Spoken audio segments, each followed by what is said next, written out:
वैसे तो anti terrorist front India हमेशा आतंकवाद के खिलाफ, खालिस्तान के खिलाफ, पाकिस्तानी टेररिस्टों के खिलाफ, बब्बर खालसा जैसे आतंकवादी संगठनों के खिलाफ या देश की जो भी पीस को लांबू लाने का काम करते हैं, आग लगाने का काम करते हैं, राष्ट्र की पीस के लिए खतरा है, चाहे उसमें अमृतपाल सिंह रहा हो, जरनैल सिंह भिंडरावाड़ा की मुहिम रही हो, जगतार सिंह हवारा एंड पार्टी रही हो जिन्होंने बड़ैल जेल जैसे ब्रेक केस किए, जो तिहाड़ से जो है फिर चंडीगढ़ आने की साजिश रच रहे थे, जिनको मेरे एंटी टेररिस्ट फ्रंट इंडिया ने, वीरेश शांडिल्या ने खुद पिटीशन डाल के उनको रोका। मैं पिछले 2, 4, 5, 7 दिन से देख रहा हूं कि फिर डेरा सच्चा सौदा को और डेरा सच्चा सौदा प्रमुख संत गुरमीत राम रहीम को, हालांकि मेरी बात पर फिर सवाल उठेंगे। मीडिया जब भी मैं किसी खालिस्तान मूवमेंट के ऊपर भी बात करता हूं तो मीडिया मेरे से बोलता है कि आप डेरा समर्थक हैं। मैं डेरा समर्थक नहीं हूं। मैं सरसा डेरा सोता सदा सोता का कभी नामदान भी नहीं लिया। मैं इंसानियत, बस यही अपराध मैं हर बार करता हूं, आदमी हूं, आदमी से प्यार करता हूं। आज फिर वही एंटी टेररिस्ट फ्रंट इंडिया और विश्व हिंदू तक फिर वही चीज दोहरा रहा है कि मुझे एक बात बताओ कि इस दुनिया में बड़े बड़े संत महापुरुष आए हैं, किसने वेश्याओं की शादी करके, किसने भारतीय सेना के लिए लाखों यूनिट खून इकट्ठा किया। 30-35 साल पहले से मैं देख रहा हूं डेरा सच्चा सौदा प्रमुख को। उस टाइम तो ना उनके ऊपर एलिगेशन थे, ना उनके ऊपर साधवी रेप के केस थे, ना ही उनके ऊपर कोई हत्या के एलिगेशन थे। उस वक्त से वो सेवा कर रहे हैं, लोगों की बुराइयों को हटवाना, लोगों की शराब हटवाना, लोगों को मांस से दूर रखना, पराई स्त्री को बहन बताने की शिक्षा देना।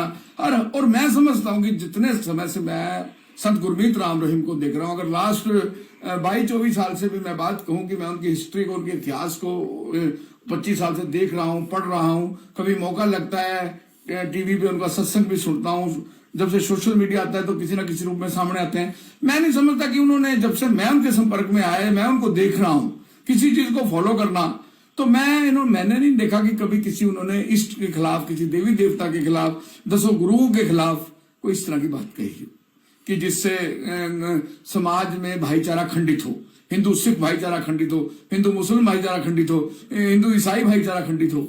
लेकिन लगातार डेरा सच्चा सौदा के ऊपर जिस तरह की साजिशें रची जा रही है, ये बड़ी तकलीफ का विषय है। मैं देश के प्रधानमंत्री से, देश के होम मिनिस्टर से, अमित शाह जी, आपसे मांग करता हूं कि मेरी समझ में बाबा जो संत गुरमीत राम रहीम है, वो आज अगर जेल में बैठा है तो वो आज जेल में साजिशों के कारण बैठा है, साजिशों के कारण बैठा है। उनको जो पैरोल मिलती है, उसकी पैरोल पे भी श्रोमणी गुरुद्वारा प्रबंधक कमेटी को तकलीफ है। क्यों तकलीफ है? क्या वो पैरोल मिलने के बाद अमृतसर आते हैं? क्या वो पैरोल मिलने के बाद अपने बठिंडा डेरे में जाते हैं? क्या वो पैरोल मिलने के बाद सरसा एक बंदिश लगा दी, हालांकि बरनामा डेरा के पास जाते हैं जो यूपी में है, हालांकि पैरोल के ऊपर, पैरोल आपका that is legal right, manual के अनुसार आपको पैरोल मिलती है। पैरोल देश के हर कैदी को मिलती है। सजा कम होना, 15 अगस्त में सजा कम होना, रिमेंड मिलना, छुट्टियों मिलना, हर चीज जो है आपकी जेल मैनुअल के अंदर लिखी हुई है कि बंदी के साथ, कन्विक्टेड के साथ आपने किस तरह का सरकार ने बिहेव करना है। कोर्ट का, जब तक कोर्ट किसी को सजा नहीं करती दोषी देके, तब तक वो कोर्ट उसकी केयर टेकर है, तब तक, और उसके बाद उसकी care taker government of state government है या कंसर्न गवर्नमेंट है, चाहे वो सेंटर की है, चाहे वो जिस स्टेट की भी है। तो जिस तरह संत गुरमीत राम रहीम को बदनाम करने की साजिशें चल रही हैं, हालांकि हत्या का मामला हो, रेप का मामला, सब सब जुडिस है। ऐसा नहीं होता कि सेशन कोर्ट के फैसले हाई कोर्ट में नहीं बदलते, हाई कोर्ट के फैसले सुप्रीम कोर्ट में जाकर रिवर्ट नहीं होते। तो आज मैंने आज विषय पे प्रेस कॉन्फ्रेंस बुलाई है, वो बड़ी इंपॉर्टेंट विषय है। वो इंपॉर्टेंट विषय है एक प्रदीप कलेर नाम का आदमी, जिसका आज भी परिवार डेरा सच्चा सौदा के वहां सरसा डेरा में रहता है। और 2015 में जिस तरह की बेअदबी की बात हुई, 2015 में 4-5 FIR दर्ज हुई, उन FIR के अंदर डेरा सच्चा सौदा प्रमुख के आदमियों की उनकी साजिश बताई गई। आज तक जिस तरह एक आम आदमी पार्टी के विधायक है जो पहले IG रैंक के अधिकारी थे, उन्होंने भी लगातार मांग कर रहे हैं कि मेरी रिपोर्टें खोलो। लेकिन जो फरीदकोट वाली बात है, इसको लेके CBI भी जांच कर चुकी है, इसको लेके CBI साइंटिफिकली इन्वेस्टिगेशन भी कर चुकी है, कॉल डिटेल्स भी चेक कर चुकी है। कहीं भी मैं समझता हूं, जो मेरे को पास फीडबैक है, जो मेरे पास जानकारी है, उसके मुताबिक कहीं भी डेरा सच्चा सौदा से जुड़ा कोई व्यक्ति चाहे वो डेरा से जुड़े व्यक्ति हों, बाबा जी के अनुयायी हों, बाबा जी के श्रद्धालु हों, या डेरे की उनकी बेटी बनी हुई हनीप्रीत हो, मैंने नहीं कहीं पढ़ा। और मुझे आई थिंक याद है कि एक क्लोजर रिपोर्ट जो है सीबीआई ने मोहाली कोर्ट में दी थी कि बाबा जी या उनके लोग इन्वॉल्व नहीं है बेअदबी में। और मैं एक बार फिर रिपीट कराना चाहता हूं कि बाबा जी सभी धर्मों का आदर करने वाले व्यक्ति हैं। जितनी बार मैंने देखा है, उनको सुना है, मिला हूं, वो व्यक्ति एक इंसानी रूहानियत है, वो इंसानियत की पूजा करते हैं। तो तभी वो वैश्याओं को बेटी बना के विदा करते हैं, तभी वो भाईचारे का पाठ पढ़ाते हैं, तभी वो सेना के लिए खून देते हैं, कहीं भूचाल आ जाए वहां जाके गांव के गांव बसा देते हैं, कोई गंदगी में नाड़ों में नालियों में बढ़ के दिखाए। तो अब मुझे जो जानकारी मिली है, डेरे से जुड़ा एक व्यक्ति जो किसी टाइम में पॉलिटिकल विंग का नेशनल प्रेसिडेंट था सशक्त में, mister Pradeep Kler I think. तो प्रदीप क्लेर बाबा जी ने, मुझे पता चला कि कुछ समय पहले जो पॉलिटिकल विंग था वो उसको डिस्ट्रॉय कर दिया, भंग कर दिया कि अब कोई यहाँ पॉलिटिकल एक्टिविटी नहीं होगी। तो वो इस तरह की बातें भी मीडिया से पता चली। तो मुझे पता चला है कि 2024 में, फरवरी 2024 में बेअदबी को लेकर प्रदीप क्लेर ने एक स्टेटमेंट दिया, 164 का बयान दिया, और उस 164 के बयान में अपनी जान को भी खतरा बताया और हनीप्रीत के ऊपर एलिगेशन लगाया कि उसके इशारे पर बेअदबी हुई। 15, 16, 17, 18, 19, 20, 21, 22, 23, 24। क्या प्रदीप क्लेर जी 10 साल का डिले एक्सप्लेन करेंगे? क्या प्रदीप क्लेर जी 10 साल तक चुप क्यों रहे? वो गुरुओं का ये सम्मान करते हैं। मैं तो ये मांग करूंगा कि ये प्रदीप क्लेर ने एक बहुत बड़ी साजिश रची है हिंदू सिख भाईचारे को लड़ाने के लिए। बाबा जी तो बाद में आएंगे, बाबा जी से किसको खतरा होगा? बाबा जी तो इतने साल से जेल में बैठे हैं, जितनी बार भी छुट्टी लेके आए हैं, पीसफुली आते हैं, पीसफुली चले जाते हैं, आते हैं, शांति का संदेश देते हैं, भाईचारे का संदेश देते हैं। तो प्रदीप क्लेर जी को किसने मैनिपुलेट किया, किसने प्रेशराइज्ड किया, किसने ये कॉन्स्पिरेसी की? प्रदीप क्लेर को किसने प्रिपेयर किया डेरे के खिलाफ, डेरा मुखी के खिलाफ, डेरा मुखी की बड़ी बेटी के खिलाफ? देखिए, हमारा हिंदुस्तान में पगड़ी बदल भाई, पगड़ी बदल पिता, पगड़ी बदल दोस्त, बहन, मुंह बोली बहन, मुंह बोली बेटी, सब कुछ है। हिंदुस्तान है, यहाँ तो मिट्टी पूजी जाती है, दुबड़ा पूजा जाता है, गोबर पूजा जाता है, यहाँ की तो किस पत्थर को पूजा जाता है।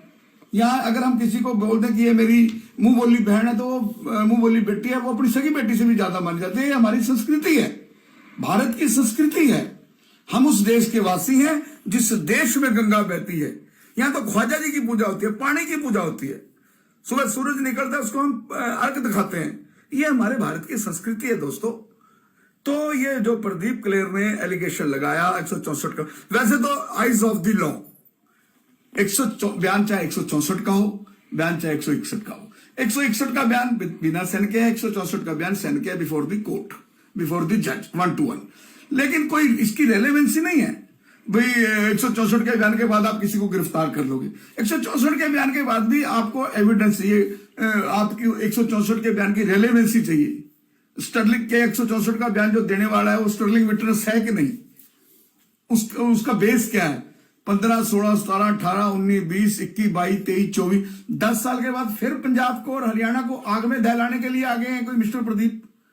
कारण क्या है भाई? प्रदीप जी बताओ, कौन प्रदीप जी से पूछे? आज कोर्ट 10 साल में तो डेरा सच्चा सौदा प्रमुख से खतरा नहीं हुआ, आज वहां रहने के बाद क्या खतरा हो गया?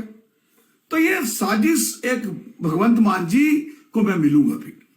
भगवंत मान बड़ा सियाना चीफ मिनिस्टर है, डीजीपी गौरव यादव बड़ा सियाना डीजीपी है। डेरा मुखी को लेके चाहे सीबीआई हो, बड़ी सेंसिटिव इन्वेस्टिगेशन की है। मैं सीबीआई की इन्वेस्टिगेशन को टेंटेड इन्वेस्टिगेशन नहीं कह सकता। सीबीआई तो दूध का दूध और पानी का पानी करती है। कोई विपक्ष भी बैठा हो जाए सेंटर में, कहते लोग कहने वाले तो सीबीआई को तोता भी बोलते हैं सरकार का। लेकिन अब हमारे नफे सिंह राठी जी की डेथ हो गई, मर्डर हो गया, तो अभय सिंह ने कहा कि मैं सीबीआई से जांच करवाना चाहता हूं, तो सीबीआई को जांच दे दी गृह मंत्री, फॉर्मर गृह मंत्री अनिल विज जी ने। तो ये 164 का बयान जो दिया गया, भगवंत मान जी मैं आपको बताना चाहता हूं, ये पंजाब में आतंकवाद लाने की बड़ी भारी साजिश है, बड़ी भारी साजिश है। जब क्लोजर रिपोर्ट दी जा चुकी है, संत गुरमीत राम रहीम को बदनाम करने की एक बड़ी साजिश है। मैं आज जिम्मेवारी से, मेरा एंटी टेररिस्ट इंडिया बड़ी जिम्मेवारी से, मैं वीरेश चंडीला बड़ी जिम्मेवारी से, मैं पूरे देश में, पूरे पंजाब में, सरसा में भी इसकी प्रेस कॉन्फ्रेंस करूंगा, यूपी में भी करूंगा, लखनऊ में भी करूंगा, बागपत में भी करूंगा, चंडीगढ़ में भी करूंगा, फरीदकोट में भी करूंगा। जिसने 164 का बयान दिया प्रदीप कलेर ने, इसका वीडियोग्राफी में संत गुरमीत राम रहीम के वकीलों की मौजूदगी में और प्रदीप कलेर जी की मौजूदगी में और एक हाई कोर्ट के या सिटिंग सेशन जज की मौजूदगी में वीडियोग्राफी करके नार्को टेस्ट हो। यह बड़ा इंपॉर्टेंट इशू है, बड़ा इंपॉर्टेंट इशू है। हनीप्रीत को अब हनीप्रीत को टारगेट कर लिया। कितने साल से? 17 से बाबा जी जेल में, 17, 18, 19, 20, 21, 22, 23, 24, अब 8 साल के बाद हनीप्रीत याद आ गई। ये कहीं ना कहीं प्रेशर टैक्टिक्स डेरे के ऊपर बनाई जा रही है। सरसा वाले बाबा को बदनाम करने की साजिश चल रही है कि उनको दोबारा पैरोल ना मिले। और ये मामला उठा कौन रहा है? शिरोमणि गुरुद्वारा प्रबंधक कमेटी। मैं शिरोमणि गुरुद्वारा प्रबंधक कमेटी के जो मौजूदा प्रधान है उनसे मांग करता हूं कि आप गुरुद्वारों के रख रखाव के लिए बने हैं। आपने संत गुरमीत राम रहीम की पैरोल को क्यों चैलेंज किया? क्यों चैलेंज किया? बाबा जी ने आपका क्या नुकसान किया? मुझे एक वीडियो, एक प्रवचन, एक बयान कहीं संत गुरमीत राम रहीम का ला के दिखाओ जिसमें संत गुरमीत राम रहीम ने किसी धर्म गुरु के बारे में, किसी गुरु के बारे में, किसी ग्रंथ साहब के बारे में, किसी कुरान के बारे में, किसी गीता बाइबल के बारे में, रामायण के बारे में कोई अपशब्द कहे हो।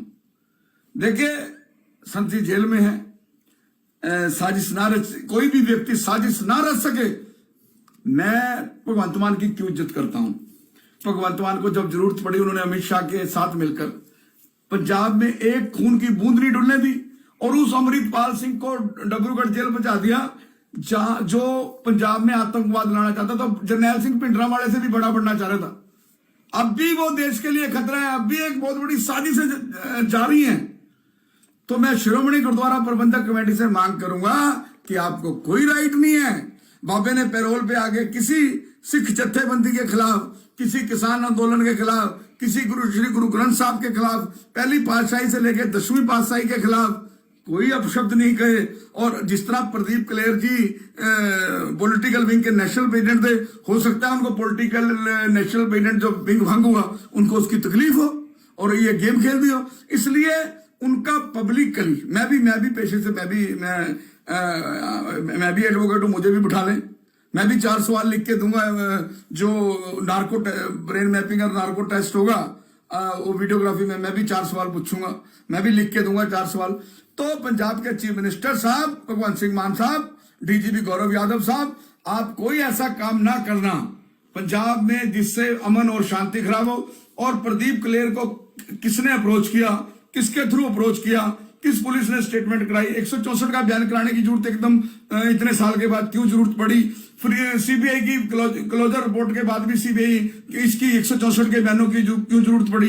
ये सारे कंटेंट्स डीपली स्टडी करने की जरूरत है, क्योंकि लोकसभा चुनावों से पहले संत गुरमीत राम रहीम के खिलाफ बोलना, उनकी मुंह बोली बेटी हनीप्रीत के खिलाफ साजिश रचना, डेरे के ही एक व्यक्ति जो नेशनल विंग का प्रेसिडेंट था उसकी 164 की स्टेटमेंट करवा के डेरे को ही बदनाम करना एक बहुत बड़ी गहरी साजिश को दर्शाता है। क्योंकि मैं राष्ट्र हितैषी हूं, मैं राष्ट्रभक्त हूं, मैं पंजाब से प्यार करता हूं, मैं देश की आवाम से प्यार करता हूं, मैं आतंकवाद के खिलाफ डटकर लड़ता हूं, मैं खालिस्तानियों के खिलाफ डटकर लड़ता हूं। मैं शायद हिंदुस्तान में पहला ऐसा व्यक्ति हूं जब 2004 में बेन सिंह के हत्यारों ने बड़ैल जेल ब्रेक किया, जगतार सिंह हवारा और परमजीत सिंह भ्योरा ने, जो बब्बर खालसा का प्रमुख है जगतार सिंह, उसके खिलाफ मैं हाईकोर्ट गया 2004 में, आज से 19 साल पहले, जब ये दिल्ली से आतंकवादी चंडीगढ़ कोर्टों में पेश होने आते थे, लाखों करोड़ों रुपए का सरकार का खर्चा होता था, तो मैं हाई कोर्ट में गया। जगतार सिंह हवारा, बब्बर खालसा, ये मुझे मारना चाहते हैं। यही नहीं, मैंने जरनैल सिंह भिंडरांवाले की मुहिम को आड़े मेरा दफ्तर चढ़ाया जरनैल सिंह भिंडरांवाले ने। ये वही संत गुरमीत राम रहीम, जब इनके ऊपर टायर लगा के RDX लगाई गई, तब मैं उन आतंकवादियों के खिलाफ बोला। मैं हमेशा हा का नारा लगाया। जो व्यक्ति इंजर्ड है, जो व्यक्ति जख्मी है, वो किसी जाति का हो, वो किसी धर्म का हो, अभी मलेर कोटरे वाली रानी मरी, मैं हा का नारा लगा के आया, मैंने कंधा दिया। मैं किसी धर्म या जाति में विश्वास नहीं करता। मैं ब्राह्मण कौम में पैदा हुआ, मैं हिंदू हूं, लेकिन मेरे लिए सिख भी उतना ही प्यारा है, मेरे लिए ईसाई भी उतना ही प्यारा है, मेरे लिए मुसलमान भी उतना ही प्यारा है। तो ये जो लोग साजिशें रचकर, जिनका उद्देश्य एक जो है प्रदेश में और देश में दंगे फैलाने का, मैं ये मंसूबा, मेरा एंटी टेररिस्ट फ्रंट इंडिया ये मंसूबे कामयाब नहीं होने देगा। अगर जरूरत पड़ी तो मैं एंटी टेररिस्ट फ्रंट इंडिया की तरफ से हा का नारा लगाते हुए और संत गुरमीत राम रहीम को और हनीप्रीत को लीगली प्रोटेक्ट करने के लिए मैं पब्लिक इंटरेस्ट लिटिगेशन डाल लूंगा। अगर जरूरत पड़ी पीएल नाम बढ़ती हो तो मैं पिटीशन दायर करूंगा, क्योंकि मैं लॉ अबेडिंग सिटीजन हूं। जहां भी मुझे लगेगा कि आज राष्ट्र खतरे में है, देश खतरे में है, क्योंकि किसी भी धर्म से बड़ा देश का संविधान है, किसी भी धर्म से बड़ा। अब बॉर्डरों पे, शंभू बॉर्डर पे, खनौरी बॉर्डर पे किसान बैठे हैं। मैंने लगातार मैं किसानों से मांग कर रहा हूं कि ये ना करो, देश की शांति खराब ना करो, लोगों को अपने खिलाफ ना करो। मैंने हमेशा सच की बात कही। हम वो कलम नहीं जो झुक जाती हो दरबारों में, हम शब्दों की दीप शिखाएं अंधियारों चौबारों में, हम वाणी के राजदूत हैं, सच पर मरने वाले हैं, डाकू को डाकू कहने की हिम्मत रखने वाले हैं। मैं संत गुरमीत राम रहीम के साथ खड़ा रहूंगा। संत गुरमीत राम रहीम के खिलाफ जितनी भी साजिशें अभिमन्यु की तरह की जा रही हैं, मैं उन साजिशों को, हो सकता है क्योंकि सच्चाई परेशान हो सकती है, अपराजित नहीं, सच्चाई को बाहर निकालने के लिए समय लगता है, क्योंकि झूठ ताकतवर होता है, उसको सच को साबित करने के लिए टाइम लगता है। देखिए भगवान राम के खिलाफ कितनी बड़ी साजिश हुई। 14 साल जहां वनवास होना था, राज तिलक होना था, सेकंडों में वनवास करवा दिया गया। और 14 वर्ष किस तरह जो है उन्होंने माता सीता की लड़ाई लड़ी। तो इतिहास उठाकर देखो, मैं जो तिलक लगाकर बैठा हूं गुरु तेग बहादुर की देन है। जो हिंदू आज जिंदा है, सनातन जिंदा है, वो 10वें गुरु की बख्शीश है। 10वें गुरु ने अपना सब कुछ वार दिया। तो मैं सिख भाइयों से भी, पंजाब के सिखों से भी अपील करूंगा कि वो इस तरह की राजनीतिक बातों में आकर पंजाब का, देश का, हिंदू सिख भाईचारे का माहौल खराब ना होने दें। ये वही संत गुरमीत राम रहीम है जिनका वर्ल्ड रिकॉर्ड है गिनीज बुक में। जितने काम उन्होंने जनहित में उस व्यक्ति ने किए, चाहे आंख दान है, शरीर दान है, ऑर्गन्स है, किडनी है, क्या क्या चीजें मैं गिनवाऊं। इस तरह के व्यक्तियों को इस देश में साजिशों का शिकार होना पड़ रहा है। इस तरह के व्यक्तियों को जो है इस देश में पैरोल उनकी चैलेंज की जाती है, जबकि एक भी पैरोल का उन्होंने मिसयूज नहीं किया। धन है, उसके बावजूद भी इस देश में कानून से बड़े बड़े अपने आप को लोग बैठे हैं जो कहते हैं कि कानून हमारी पॉकेट में, कानून हमारे लिए कठपुतली है। लेकिन सरसा जैसे संतों के लिए कानून सब कुछ है, संविधान सब कुछ है, भाईचारा सब कुछ है, इंसानियत सब कुछ है।